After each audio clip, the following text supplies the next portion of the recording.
Martial Peak 3054. Kereta dan orang-orang di kereta adalah protagonis hari ini, dan 4 klan naga yang muncul sebelumnya hanyalah pengawal kereta. Di samping kereta, ada 2 gadis naga, satu dengan rambut ungu dan berkibar, dan itu adalah Fu Ling. Dia awalnya menonton bunga darah naga, tetapi hari ini adalah hari pernikahan klan naga, jadi dia secara alami dipanggil kembali, dan gadis naga lainnya menyaksikan. Tidak ada yang istimewa darinya, kecuali penampilannya yang luar biasa, tidak ada bedanya dengan ras manusia biasa. Kedua gadis naga memegang keranjang bunga dan berdiri di sekitar kereta. Ketika mereka terbang, kelopak keranjang bunga terbang keluar, dan mereka mengeluarkan hujan bunga yang menyenangkan di langit, yang sangat indah.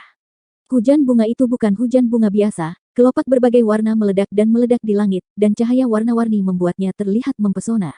Adegan tunggal ini membuat semua orang menonton dengan sama, diam-diam merasa bahwa klan naga layak menjadi klan naga, dan pernikahan besar dapat dimainkan dengan segala macam trik. Pekerjaan tangan semacam ini tidak sebanding dengan orang biasa. Tidak lama kemudian, kereta mendekat, dan keempat klan naga berhenti bergerak, melayang beberapa puluh kaki dari istana. Sepasang mata melihat ke dalam kereta, dan senyum dari lubuk hati muncul di wajah Fuci. Hari ini, gadis naga di kereta adalah wanitanya, yang tentu saja merupakan peristiwa yang membahagiakan bagi Fuci. Suara mendesing. 3 sosok muncul tiba-tiba. Seorang pria setengah tua dengan tubuh kurus, rambut merah dan ekspresi yang tidak menjengkelkan. Meski tidak ada aura, siapapun bisa merasakan tekanan luar biasa darinya. Tekanan tak terkatakan semacam itu tidak dapat dibandingkan dengan 4 naga raksasa yang menunjukkan tubuh asli mereka di depan mereka. Di samping pria setengah tua, ada wanita berpakaian istana dengan rambut perak dan ekspresi acuh tak acuh. Aura yang memancar dari seluruh tubuh membuat semua orang bergidik. Semua orang hanya meliriknya dan tidak berani menatapnya lagi, seolah-olah ketika mereka melihatnya terlalu banyak, pikiran dan tubuh akan membeku. Orang terakhir tidak terlalu tua, dia adalah seorang pria, dia tampak seperti seorang pemuda, dengan senyum lembut di wajahnya, berdiri di sana dengan menahan diri. Begitu mereka bertiga muncul, Fuci dan yang lainnya semua tampak serius, dan membungkuk bersama, saya telah melihat 3 tetua. Kesombongan klan naga hanya ditujukan pada makhluk dari ras lain. Di depan yang kuat dari klan yang sama, tidak peduli seberapa arogan kepalanya, akan ada saatnya akan rendah. Mendengar suara Fuci dan yang lainnya, 300 seniman bela diri juga sedikit mengubah ekspresi mereka, dan dengan cepat menurunkan mata mereka, dan semua orang berseru dalam hati mereka, jadi ini adalah 3 tetua klan naga. Penatua Agung Zuyan, Penatua kedua Fu Zun, dan Penatua keempat Sukong. Ketiganya seperti raksasa di seluruh Pulau Naga, terutama Penatua Agung dan Penatua kedua, yang semuanya adalah darah naga tingkat ke-10, dan tidak ada seorang pun di Pulau Naga yang dapat dibandingkan. Meskipun Sukong tidak memiliki darah naga urutan ke-10, dia juga memiliki garis keturunan urutan ke-9, yang sulit dijangkau oleh klan naga biasa. Dikatakan bahwa ada 4 tetua di Pulau Naga sebelumnya, dan ada juga tetua ketiga yang juga merupakan darah naga tingkat ke-9. Tapi entah bagaimana, tetua ketiga tidak muncul kali ini, tetapi hal semacam ini tidak diketahui oleh orang biasa. Seniman bela diri 300 tinggal di kota setengah naga untuk waktu yang lama, jadi tentu saja mereka tidak tahu situasi di dalam Pulau Naga. Di depan istana, sebanyak selusin klan naga berkumpul. Ini hampir bisa dikatakan sebagai kekuatan seluruh Pulau Naga. Kecuali untuk pernikahan klan naga yang langka, sulit untuk memiliki kesempatan untuk mengumpulkan begitu banyak klan naga bersama. Penatua Zuyan tampak tak tergoyahkan seperti sumur kuno, dan penatua kedua Fu Zun berwajah dingin, dan tak satu pun dari mereka banyak bicara.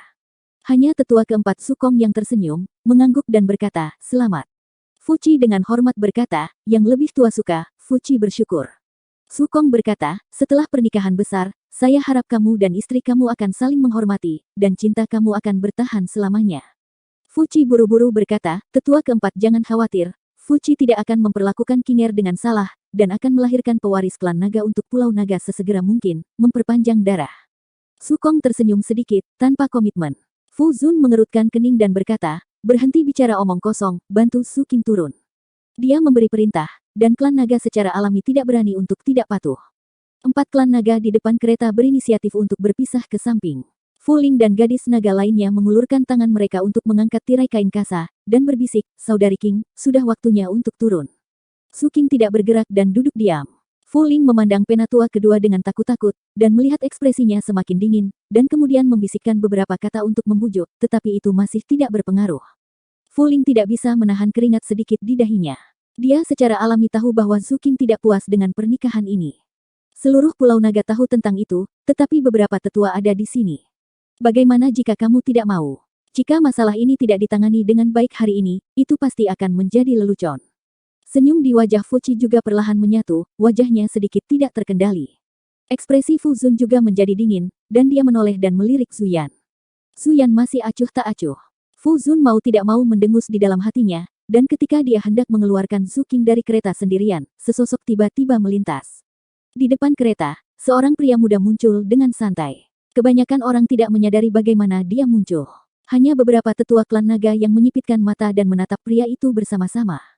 Fu Zun mengerutkan kening dan berteriak, "Usir dia." Apa yang orang ini lakukan?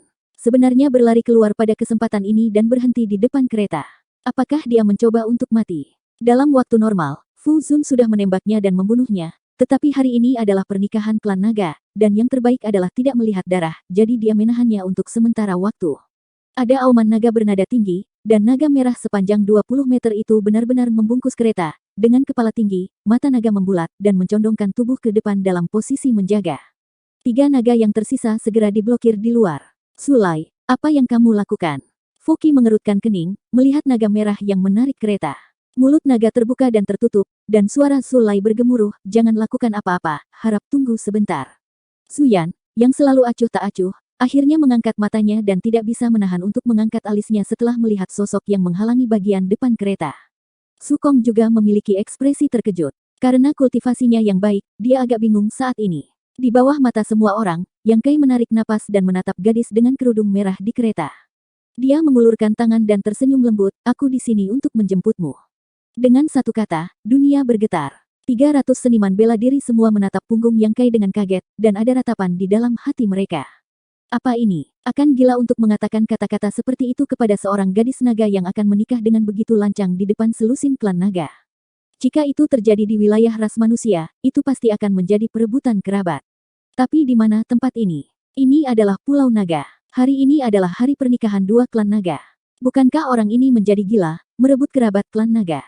Sekelompok klan naga memiliki ekspresi aneh, jelas mereka belum pulih. Hal yang sama berlaku untuk Fuci, dia belum menyadari apa arti sebenarnya dari adegan ini. Tapi saat berikutnya, wajahnya tiba-tiba menjadi pucat. Karena setelah umat manusia mengucapkan kalimat itu, Zu Qing, yang telah duduk di kereta, bergidik dan mengangkat kain merah di kepalanya. Dia melihat ke depan dengan kaget dan kehilangan suaranya, "Bagaimana kabarmu di sini?" Dia tidak bisa mempercayai matanya. Yang Kai tiba-tiba muncul di depannya.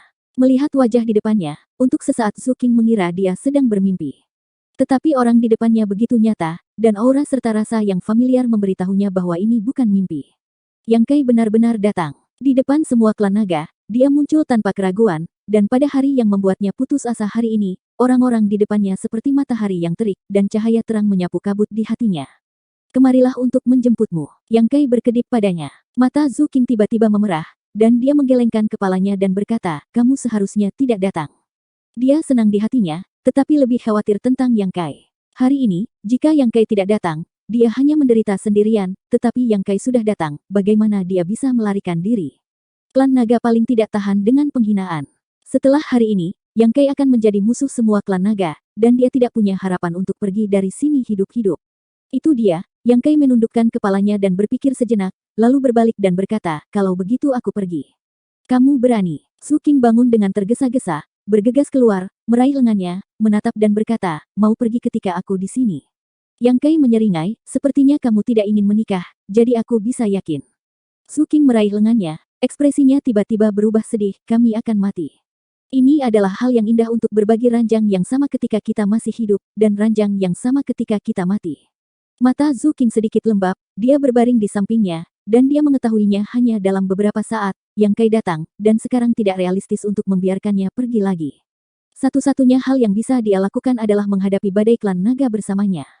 Dia menoleh dengan santai, memandangi orang-orangnya, dan melihat sepasang mata yang luar biasa. Tidak banyak hal di dunia ini yang dapat mengejutkan klan naga, tetapi pemandangan ini sangat berharga. Dalam pernikahan klan naga, seseorang secara terang-terangan datang untuk mengambil pengantin wanita. Orang yang menyambar pengantin wanita sebenarnya adalah ras manusia. Zu Qing sangat akrab dengan ras manusia itu. Sekelompok klan naga semuanya tercengang. Klan naga seperti ini, apalagi ras manusia dan ras monster itu, mereka semua tercengang. Di antara 300 seniman bela diri yang tinggal untuk mengamati upacara tersebut, banyak orang melihat Yang Kai tidak menyenangkan. Bagaimanapun, Mereka bekerja keras di bulan sebelumnya, tetapi Yang Kai tidak perlu melakukan apapun, jadi perbandingannya secara alami agak tidak seimbang. Mereka tidak tahu sampai saat ini bahwa pria ini ternyata sangat ganas. Tidak diketahui apa yang dia makan, dan dia berani merebut orang-orang dari klan naga. Dibandingkan dengan ini, apa kemalasan bulan sebelumnya? Ada begitu banyak keajaiban di dunia, tetapi acara hari ini membuka mata semua orang. Wajah Fuji sangat jelek. Objek pernikahannya sekarang sebenarnya memegang lengan pria lain, dengan penuh kasih sayang. Pria itu juga mengatakan mereka akan berada di ranjang yang sama dalam hidup dan mati. Di mana ini menempatkan dia? Begitu masalah itu keluar, tidak peduli bagaimana itu diselesaikan pada akhirnya, wajahnya benar-benar didiskreditkan. Fu Ling telah membujuk beberapa kali sebelumnya, Zhu Qing tetap tidak bergerak di kereta, yang membuatnya tidak bisa turun dari panggung. Sebaliknya, ras manusia inilah yang mengucapkan beberapa patah kata, dan Zhu Qing berinisiatif untuk bergegas keluar.